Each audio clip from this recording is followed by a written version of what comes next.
was really intrigued by how many students were interested in improvisation in this area. That in Boulder, it's a thing. Improvisation, contact improvisation. There's an interest. There's a group, but not 200 students coming from all over Texas. And that there was this festival that was supported by all these universities in a very community-oriented way. It baffled my mind. So I was super intrigued by that. What's so cool about it is, yes, it brings a lot of kind of familiar faces together, like a lot of Texas universities, and it moves around Texas. But we also are getting all these these internationally known guest artists and people, and now more and more people from other regions throughout the country and beyond.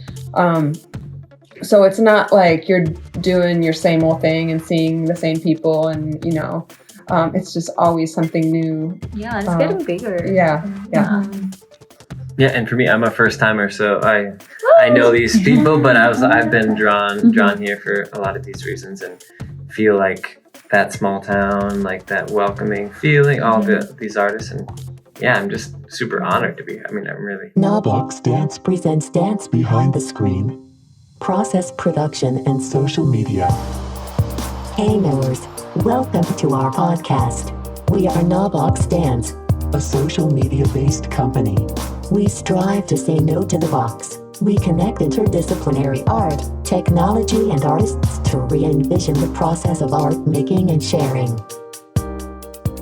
A Michigan native, Lily Sloan received her MFA in dance at Texas Women's University with the Outstanding Graduate Student Award. Currently, she's a co-director of Big Creek Dance Collective and an adjunct professor at Texas Christian University and TDIF. All of this while living in Denton, Texas with her husband and 2 sons. She has performed and or presented works across the United States and in Mexico, as well as in Italy, where she was a guest artist in site-specific dance at La Bella Vita Arts Workshop. Lily's choreography and her writing on site-specific dance has been published in the Journal of Emerging Dance Scholarship. Lily sees dance making and performing as unique opportunities to problem solve in a physical and spontaneous way. Chrissy Nelson, a mama, dance artist, physical therapist, Pilates instructor, received her MFA in performance and choreography at CU Boulder, focusing on somatics, dance wellness, and interdisciplinary and improvisational performance. Nelson has shown her collaborative work in the Failure Festival, the Boulder International French Festival, the 2014 Body Mind Centering Annual Conference, and at the Dairy Center for the Arts in Boulder, among others. In November 2012, Nelson completed her interdisciplinary research, Skin and Pulp, where she reconfigured CU's Irie Theater into a gallery of merging performance installations, challenging the temporal, vertical, and proscenium lens through which we may view dance, performance art, and life. Chrissy has taught at CIA, Earth Dance, and the Texas Dance Improvisation Festival, and is adjunct faculty at CU Boulder, where she has taught somatic conditioning, improvisation, and injury prevention, all highly influenced by the work of Jane Holly, Movement Fundamentals. As part of the desire to build community among artists, Nelson facilitates fieldwork sessions for Boulder Performing Arts and longs for the next FRAS evening with the elusive dance artist Janine McCain. Blake Nellis is an artist, educator, and improviser who creates work with the body. His work is deeply rooted in human connection, physical touch, and shared emotions. He graduated from Luther College with a degree in theater dance and later taught in the Visual and Performing Arts Department from 2003 to 2015. Without further ado, welcome to our podcast.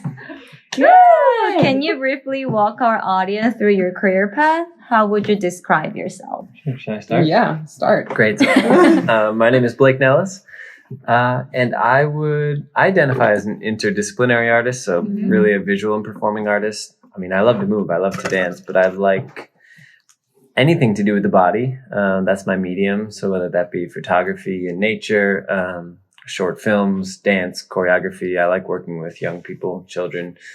I'm an improviser at heart. I just like to make up games. I like to make up scores. I like to develop experiences and guide ways to look for beauty and find the work that we can make together. Cool. I'm Lily Sloan. I think from an early point in my kind of academic dance career, I figured out that I really like teaching. I'm good at teaching. And I also like the creative aspect of performing and collaborating and all that kind of thing. So I guess I always see myself as kind of a dance artist / educator / collaborator. And that's played out as my role as a co-director in Big Rig Dance Collective. And as my role as a professor in various institutions and a community educator for, various age groups. So that's where it's landed me. Cool. Thank you. Hi, I'm Chrissy Nelson. I would say similarly to what you all are saying, I feel like we are, as artists anymore, many things. And I feel very drawn to the body as well through somatics and injury prevention. It's part of my interest as a physical therapist. And as a dance artist, I love finding ways, as a teaching artist, finding ways to bring some of that knowledge or practical application into the studio, into the classroom. So a lot of anatomy and kinesiology is an area I'm really interested in. But as an improviser and performer, I just love the idea of responding and responding to different people and responding to different spaces and responding to different situations. So I get very excited to somehow bring all three of those together in the classroom or on stage. So that's my interest. Cool. So as we continue forward with this fun interview, I wanted to ask y'all, because say y'all in Texas, what is improvisation to you? How do you define improvisation? And we can start with whoever would like to go first. I don't know if this is how I define it, but I do have these words that show up in like whenever I have to write an artist statement or something like that. And when I talk improvisation, but like the idea of spontaneity and problem solving and just that making something right there in the moment. And I find myself when I'm in it, I'm sort of like in it and also out of it at the same time. Like I can sort of be the external composer and also that like physical moving body. And that's what's exciting for me. Can you talk about this external composer? It sounds a little invigorating. Tell me all about it. Can you define that for me a little bit more? I think let's say I'm doing a like improvising contact, improvisation, duet or something like that. Sometimes I can sort of track it in a part of my brain, like a third person in a way, and also respond, and just like respond to the sensation and to the weight and the momentum and all that, but also be like, oh, that's cool. Like, oh, whoa, what was that? So yeah, it's kind of a weird kind of mental space. Yeah. That's cool. I was resonating with that because I was sort of saying that in class yesterday. That it was like watch yourself dance, or like don't move in a place that's even fast enough to say like, oh, this is what I'm going to do. That's already like you're ahead of the game mentally. I like to like let my body, let it track something, go somewhere, and then be like, oh, this is cool what I'm doing. Or like, oh, wow, look at how I'm moving this way now. Instead of I should do this cool move. Or I should be interesting in this way. Moving at a speed just slightly faster than you can think, which often means really, really slow so that you can sense it or be there. Like it's all about that present moment. Every time I get out ahead, I come back. But yeah, having that dual awareness is a super satisfying thing to add some of those other like textures. And I think one of the things I'm drawn to in improvisation is the feeling of being really present in my body, connected, but also a little bit lost. I don't really like the feeling of knowing what I'm doing. I don't really like the idea of being able to name all the stuff, even if it's like really cool. It's like, oh, if I just did an Aikido roll, if I just like kind of spiraled up this pathway that I already know, it might have looked cool, but I like when I'm doing a thing that takes a bunch of words to describe. I like when people are like, it's interesting. I mean, I kind of like it. I don't exactly know what he's do it? Or like, it felt good from the inside, but does it look good? Like those are the places I want to practice somatically, you know, moving from those kind of places. Cool. Yeah, I think I'm really drawn to the not knowing.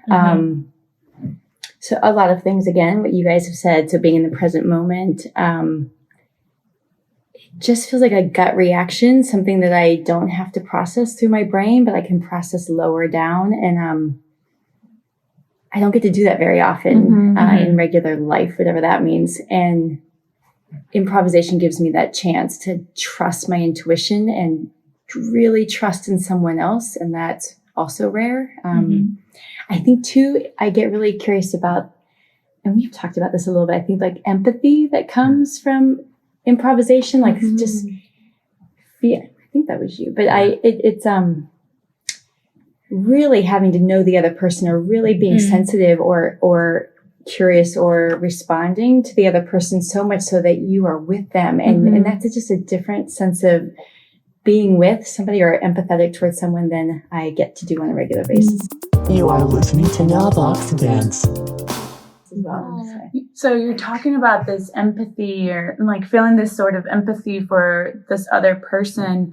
Can you talk to our audience about what is it like to go into the space and not knowing that other person, but still having that same reaction if it were like the same reaction as if you were going to dance with Blake or if you were going to dance with Lily. And I dance with you. And I don't know. Yeah.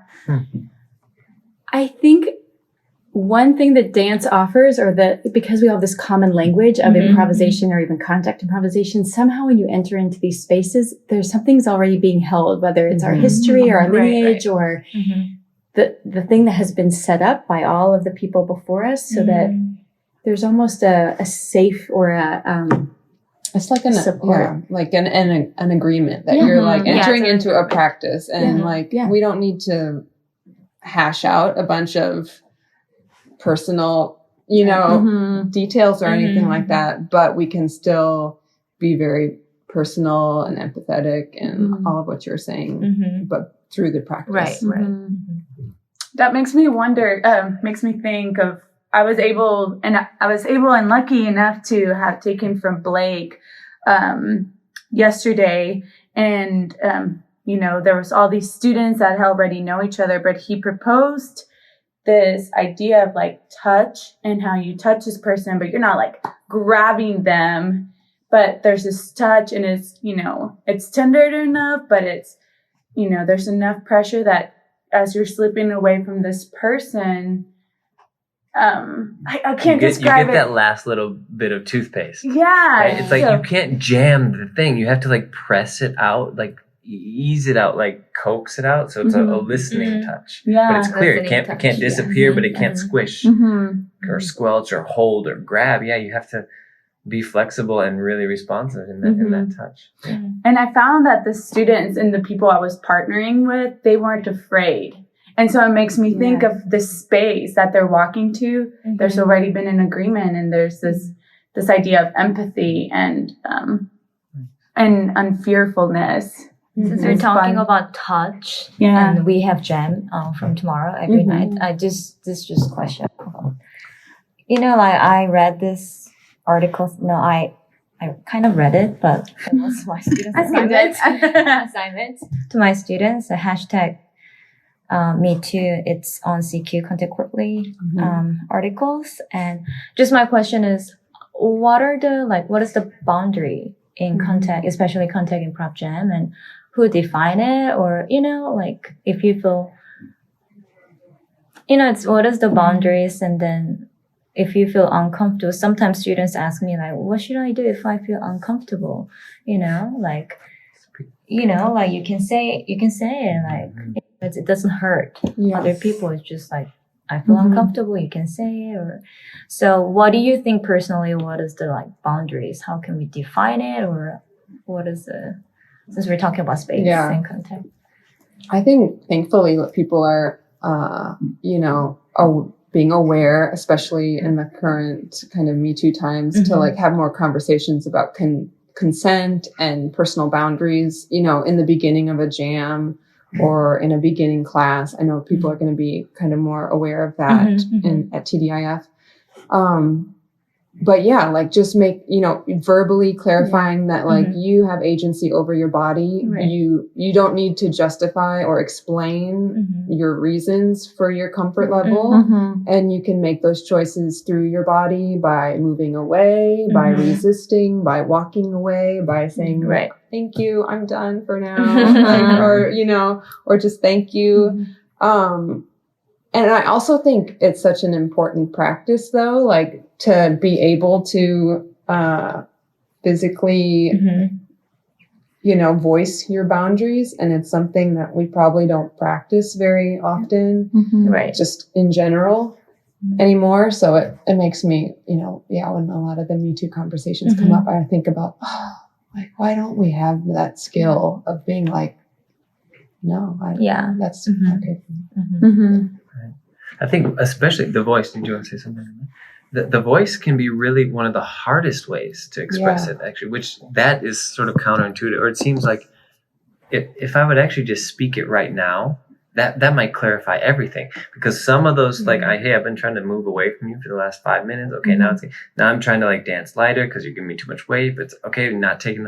But if I would have just said, can you dance with a little less pressure? 10 minutes ago, we could have moved on. And that sort of part, I think that's becoming part of the vocabulary, which we have this culture of like, we should all be really quiet, reflective, look down, avert your gaze, and like dance sweetly with this person. And that's kind of like, that's one option. You can have that dance, but you do not have to have that dance. Right. And I love practicing endings anyway. So I'm really like trying to encourage the finish, the walk away, the countdown from 10 and peace out. Just like get out of there.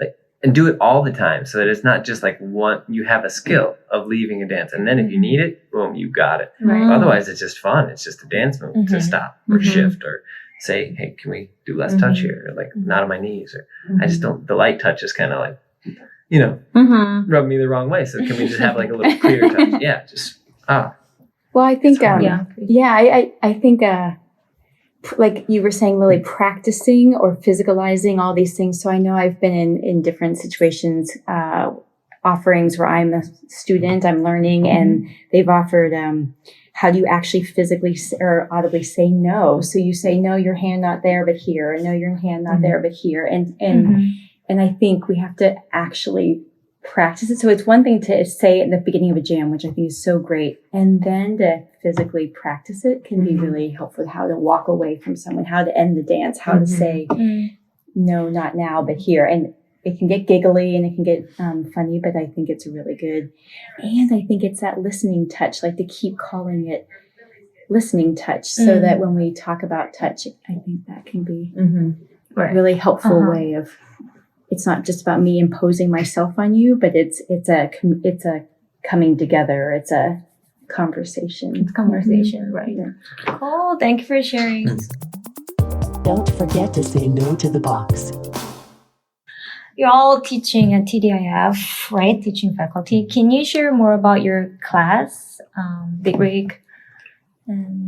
Yes, Big Rig. I just call it Big Rig.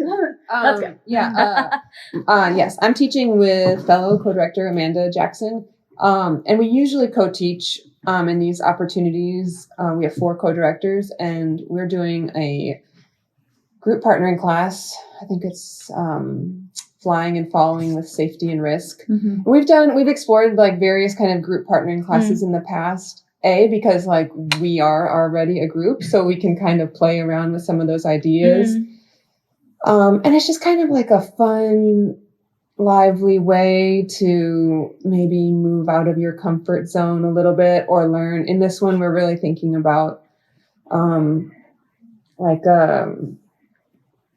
a gradient of possibilities for what the idea of falling and flying are. So like not necessarily your huge grandiose lifts, but these kind of smaller little details, but how we can still have that same kind of trust and vulnerability, but also agency in your own body to be able to go into those forms. Cool. Thank you.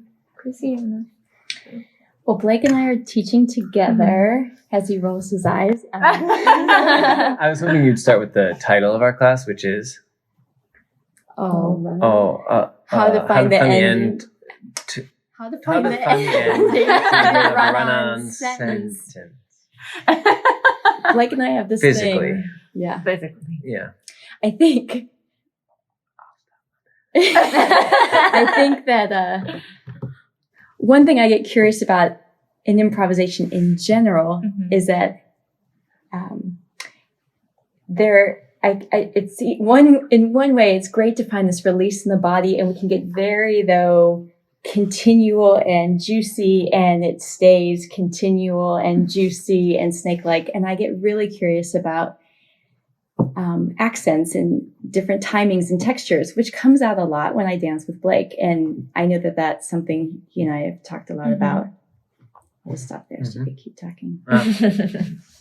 Yeah, finding those textures, those punctuation, and thinking of dance as a language. We appreciate body language and trying to find, we have all of these kind of clear choreographic ideas that are sort of being translated and all this, but actually just appreciating the body for its abstractness, like talking about it more like a doodle or a hieroglyphic or something that isn't even, legible. What happens when we start dancing with clarity and punctuation and sort of connection and all these accents and physicality, but it doesn't have to be like the thing to the thing or something they understand or something that's just one kind of language. It can shift, and it can be soft and mucky, and then it can be really hard, and then it can be kind of, we trade roles, and you're speaking and I'm just putting the punctuation, and then we're kind of writing the word at the same time, trying to copy each other, like all of those techniques kind of fit into like that skill for us, that developing the language, the listening, the texture. Cool. As we keep talking about your experience with improvisation, maybe how you defined it, the boundaries and the teachings, have you all been able to participate in TDIF? If you have, can you talk a little bit about your experience? If you haven't, can you talk about your experience so far? Yeah. Start. So I was here. Did we figure this out? I was here 2016, we think. I met all of Big Rig in 2012. Blake and I both met them in 2012 at a conference in Decorah, Iowa, Luther College with Jane Hawley. And I'll stop rambling about that. But that's how I got to know about TDIF and came from Colorado then, and was really intrigued by how many students were interested in improvisation in this area. That in Boulder, it's a thing. Improvisation, contact improvisation. There's an interest. There's a group, but not 200 students coming from all over Texas. And that there was this festival that was supported by all these universities in a very community oriented way baffled my mind. So I was super intrigued by that. And I just think I felt really accepted into the community right away. I just felt like I made a lot of friends, a lot of connections. So then networking in that way felt really easeful and real. I don't know. So it's really beautiful. Yeah. TDIF started when I was in grad school at TWU. So I was like a helper, at the first TDIF. The first TDIF. The first one. Whoa. Old school. Yeah. And I've been to every one except for one, I think. So yeah, it's always felt like this big, wonderful community. I chose to stay in Denton after grad school. And so it was yeah, why don't all these wonderful people come to somewhere where I can drive to and, experience all these different classes. And what's so cool about it is, yes, it brings a lot of kind of familiar faces together, like a lot of Texas universities, and it, moves around Texas, but we also are getting all these, these internationally known guest artists and people, and now more and more people from other regions throughout the country and beyond. So it's not like you're doing your same old thing and seeing the same people and, it's just always something new. Yeah, it's getting bigger. Yeah. Yeah, and for me, I'm a first timer, so I know these people, but I've been drawn here for a lot of these reasons, and feel like that small town, like that welcoming feeling, all these artists, and yeah, I'm just super honored to be here. I mean, I'm really excited for what's to come. Yeah. It's funny because a lot of students, and I being able to be part of it too, they are starting to call it Dance Christmas. Yeah, so they're starting to refer to TDIF as Dance Christmas. And I think it's kind of fun. And I mean, I don't know how you guys feel about it, but it's just like you get to take all these classes, and that, you know, you're paying a very small amount of money to take all these classes from a guest artist, from people all over the states, you know. And so, yeah, I think that's really cool. That's and really cool. Audience members, here we go. Flash 4 questions. All right. Chrissy. Blake. Hold your Lily. name. Let's see who can do it first. No, I'm just kidding. If you had to recommend a resource to our audience, what would it be? It can be a book, podcast, Instagram, and social media, blog, YouTube channel. Ready, set, go. The Art of Waiting by Martin Keough. Okay, Lily. I'm gonna pull the movement fundamentals card. Jane Hawley and her knowledge and resources. Chrissy. I'm going to reach out and say Blake Nellis photo. Oh, yeah. I owe you for that one. Now he owes me. Let's just put it on the No, give me that. Cut that. I can't afford it. Okay, question number 2. What was the first dance you saw?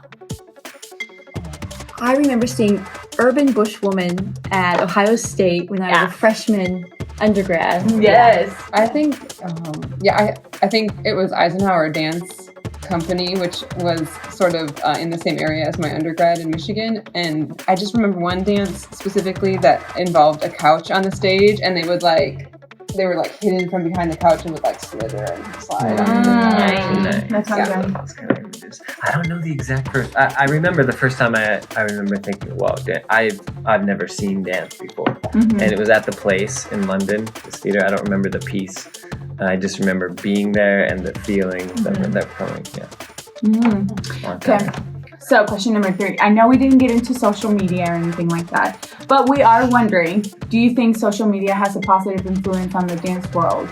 It can be for TDIF, it can be for, specific areas. Yes or no? Boom. In Boulder, I think that is the main way a lot of folks advertise what's happening in the community. Facebook, primarily, and that's probably because I'm not on some of the other ones, but that's how we're getting people to know about shows. So, yeah, I would say yes. I agree. I mean, I think it's definitely positive just for just the networking aspect, and then you meet people at these festivals, and you can friend them or follow them on something, and have this connection, and find them again. Right. I think I ebb and flow with social media. I mean, I love hate it, but I more hate it because I'm being censored, because I feel like sometimes I put a really good 3-minute video up and people only have time for 10 seconds. It sort of spurred on these Mad Minute films for me, which was a project I did based on 60-second dance films because I was hoping people could wait that long. And just thinking about all the work that I put into it and having to put it into a certain box, something that looks kind of, is square and small and quick and tappable and likable. And that didn't really fit my work, which is, somatic time. Sometimes it just isn't quite right for my work. But I think it's an awesome influencer, especially since I'm teaching a lot of first graders who know dance. They know how to watch stuff. They can watch YouTube, they can watch me, they can watch anyone. And that's going to shift what dance is, because it's not just what their teacher says or what their parents say. They can find it themselves. So they can find anything. And those TV shows, all that cheesy stuff that comes up, all these sensations, I think that's super good for dance, and that even if it's kind of limited, it's opening the scope of dance and encouraging everybody to dance. So anybody can just say, oh, that's cool. That's got 1 million likes. I can dance, even if it's not what I like. I mean, it's just getting us. The gateway is there through social media. Yeah. And finally, really quickly, very fast, what is your favorite social media platform? Chrissy. Instagram, Facebook, YouTube, Twitter. What do you think? I only use Facebook. Facebook. Lily. I mean, I probably use Facebook, but I have a lot. I have a lot of. We could talk a lot about all the things I don't like about Facebook. I do use a little one called TapStack that I use with a very small group, mostly for my family and close friends. But if you just send little things and you know exactly who it goes to, and it's kind of sweet. Nice, Blake. Yeah, it's whatever's coming after Instagram because I'm done with the censorship. I think MeWe is an app that I'm currently looking at. That's anything that you can share short, beautiful little things and just not be censored or controlled or sold. So you've heard a couple of new ones. We have MeWe, we have TapStack. TapStack, and we have Facebook. Thank you so much for joining us. Before you go, Before you go, yes, can you share your social media handle so our audience can stay connected with you. Yeah. Hit it. Do you? Do you even know Your yours? handle? What's your name again? Hey, what's your app? You have a thing? handler. That's different. Oh, you're not a spy. Oh, we shouldn't say that. Stop! I do not have a handle. Go. Okay. I'm pretty sure most of mine are at LS Sloan. Nice. I'm at Blake Nellis Photo on Instagram, blakenellis.org, and that's where I put more of my projects and work base on my website. Cool. All right, you've heard it all here. Blake, Thank Chrissy, and Lily, thank you Thanks for having us. being here. Thank you for Thank having you. us. And Thank you thank for you sharing going your on. time. Yeah. Guys, much. thank you. Cool. Thanks for taking your time to tune into Dance Behind the Screen, a bi-monthly interview series where we go behind the screen to question process, product, and social media. Be sure to follow us on social media at KNOW Box Dance. See you next time, and don't forget to say no to the box.